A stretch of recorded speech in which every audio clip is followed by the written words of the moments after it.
Hello and welcome to this vast chariot of regal sophistication, otherwise known as the Range Rover Autobiography. Now, this is the 2017 model.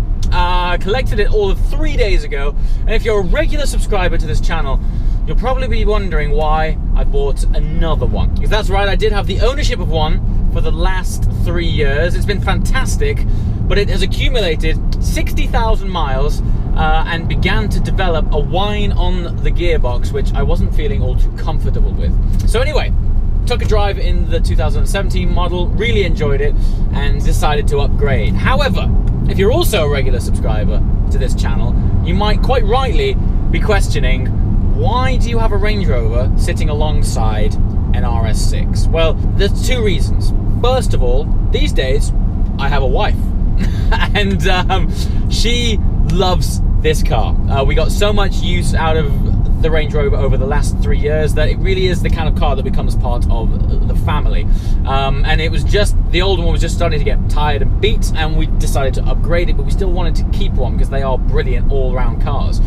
Second of all, and this is more from my point of view, on paper, if you were to read the specs of the RS6 and this car, in terms of its fundamental platform, they are ridiculously similar.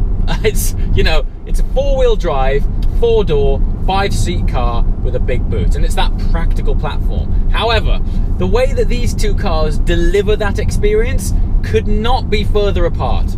Now, yesterday I drove the RS6, and that thing just attacks tarmac. In fact, in my previous video in that car, I think I referred to it as the tarmac terrorist, because it's just got so much torque and power, and it's such a sort of performance-orientated practical car that, for all of its qualities, it's never actually that relaxed. It's never too chilled.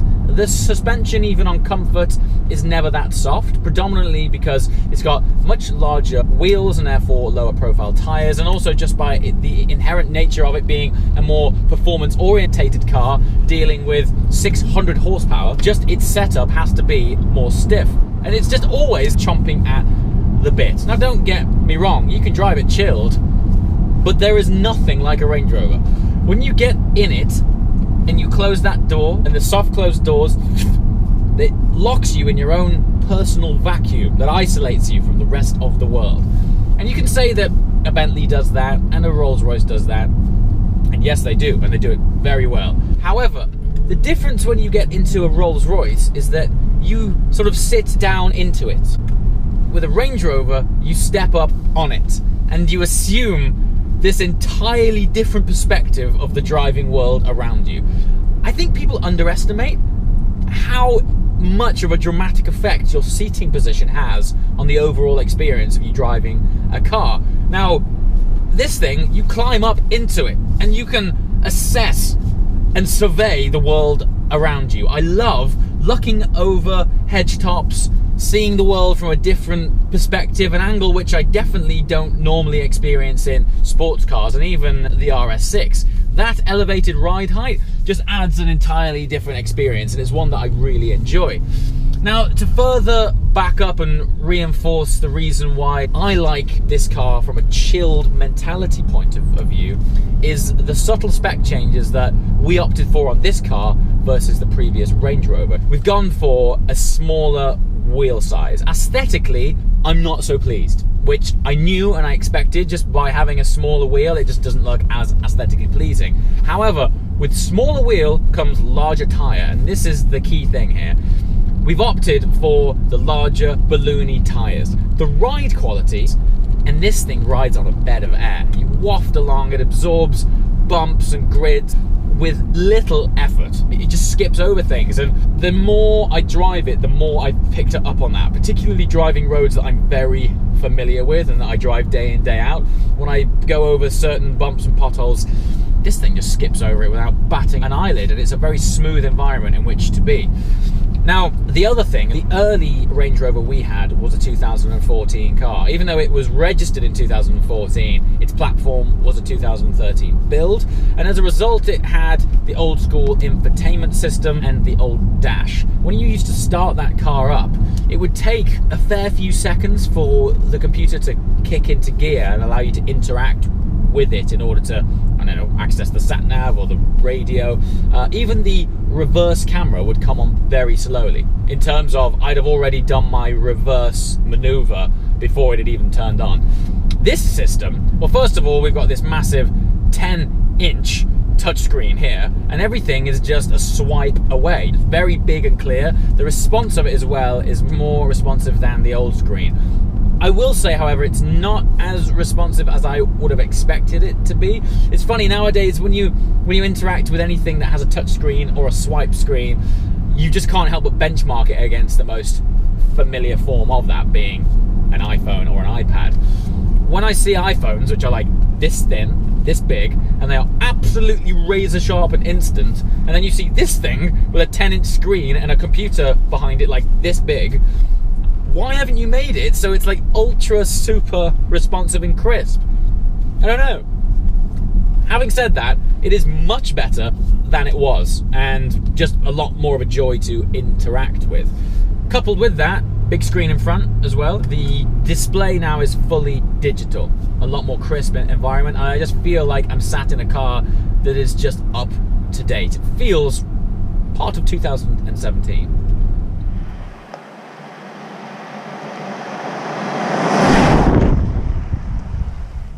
The interior quality too. Now, I never complained about the interior quality of the original car that I own. You step into it and it feels very premium. However, again, and this is the subtle differences that I'm not sure you'd appreciate unless you owned the previous generation car. The jump between a 2014 Range Rover Autobiography to a 17, everything you interact with just feels a lot more quality. The headliner is, I mean, they've got all this lovely perforated leather. The extension of the leather as well feels more complete throughout, and it really adds to the ambiance of being in a very luxury environment. We opted for the more sort of traditional wooden effect interior. That makes it feel very land of gentry and countrified.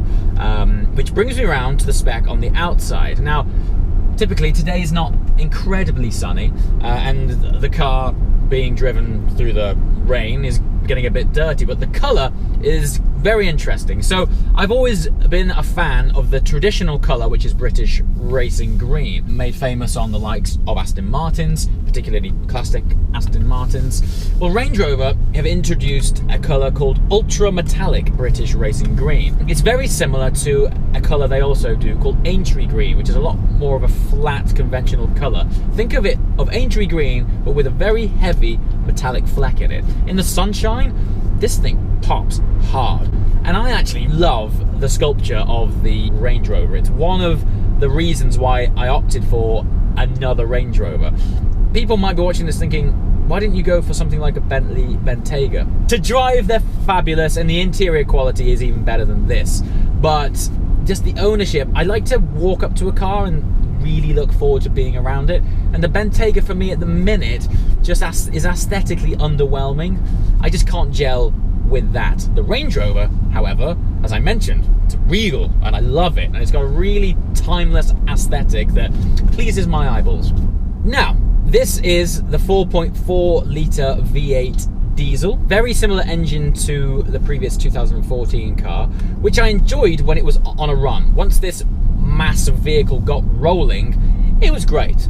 The problem that I found was the low speed pickup, particularly at junctions, was always a little bit bogged down. It felt hesitant to take off, and therefore sometimes when I was at junctions, you know, just inherently these days there's a lot of traffic on the road, and when you get up to a roundabout, there are select moments upon which you can make your exit, and sometimes they have to be swift getaways. I never felt entirely comfortable doing it sometimes in the Range Rover because off the line it never picked up that quickly.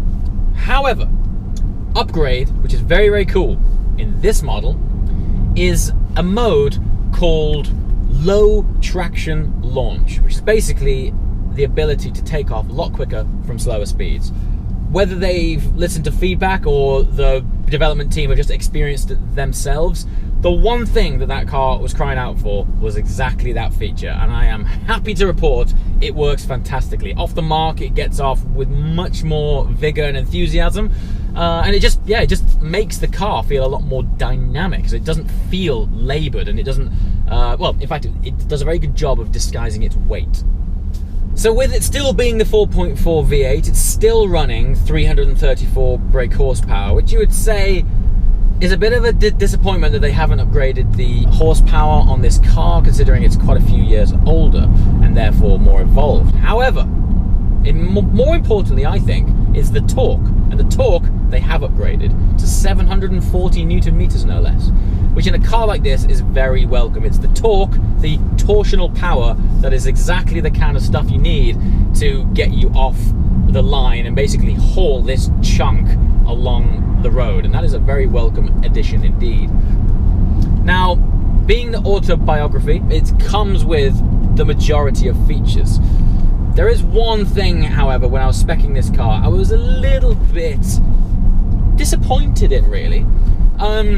If you watched the channel regularly and you caught a rare glimpse of when, on the occasions, the rare occasions, that I did feature the original Range Rover, you'll notice that the interior is almost identical. Other than the wood trim and the improved overall quality, the colour, this sort of cream interior, is exactly the same. My ideal spec was to go British Racing Green and a sort of chestnut interior. I thought I would be able to spec that. However, in order to get a chestnut interior, I was told that I had to go for a bespoke option. It wasn't part of their sort of normal lineup, which I was really surprised at. This car's £100,000, and there was only a couple of swatches I could choose from. There was like a sort of dark chocolate brown, this, black, maybe something else. I've forgotten because I ordered it like 8 months ago. But yeah, I couldn't choose any more than that without paying a disproportionate amount of cash. Now, with this thing being a car that gets used as a truck, I'm not super passionate about it, that I haven't been able to tailor every bespoke element of it, but I would think at 100 grand, you would want to be able to get it pretty much exactly how you wanted it. So there you have it. This is the new car, the new chariot of sophistication.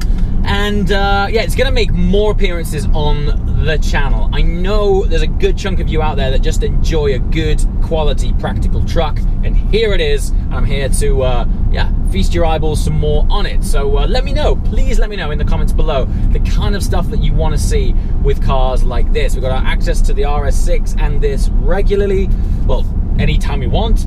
So yeah, I'd love to know the kind of insight you guys want and ideas as well, because I love hearing your feedback and activating on that. Lots more to come with this. Ultra metallic British Racing Green paint, needs a bit of TLC, and we're probably going to get this thing paint protection filmed because it is a beautiful paint and I want it to last. With this thing being used day in, day out, it's going to take a pounding, so that's coming soon. There's actually some really quite shocking interests that have come as a result of getting this thing straight from factory that will be highlighted in that video, so be sure to look out for that. As always, guys, thanks for watching. I'll see you next time. Ciao.